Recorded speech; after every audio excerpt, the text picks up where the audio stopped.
You can roughly locate any community somewhere along a scale running all the way from democracy to despotism.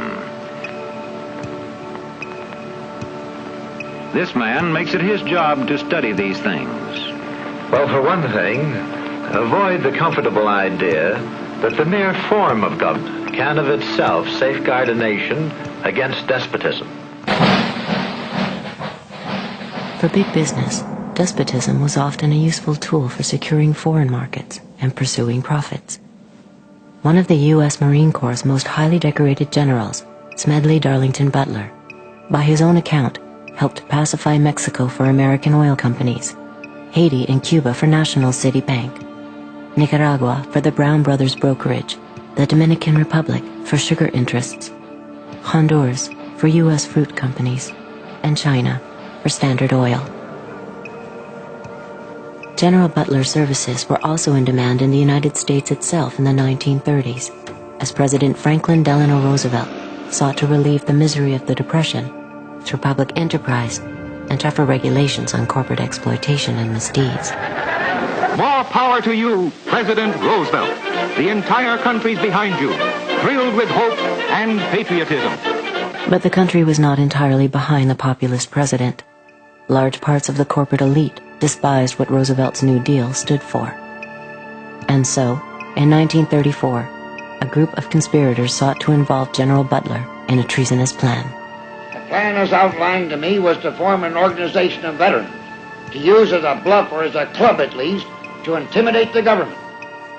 But the corporate cabal had picked the wrong man. Butler was fed up with being what he called a gangster for capitalism.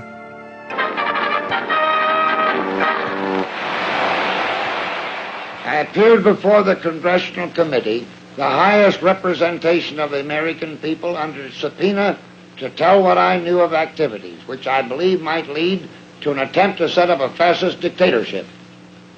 The upshot of the whole thing was that I was supposed to lead an organization of 500,000 men, which would be able to take over the functions of government. A congressional committee ultimately found evidence of a plot to overthrow Roosevelt. According to Butler, the conspiracy included representatives of some of America's top corporations, including J.P. Morgan, DuPont, and Goodyear Tire.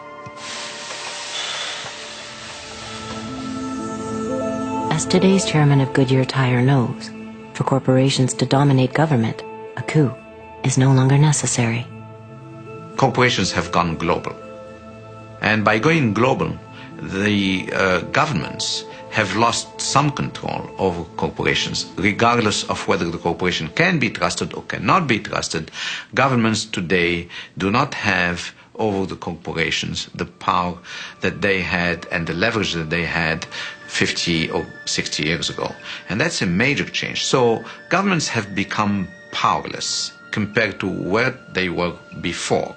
Capitalism today commands the towering heights and has displaced politics and politicians as the new high priests and reigning oligarchs of our system. So capitalism and its principal protagonists and players, corporate CEOs, have been accorded unusual power and access. This is not to deny the significance of government and politicians, but these are the new high priests.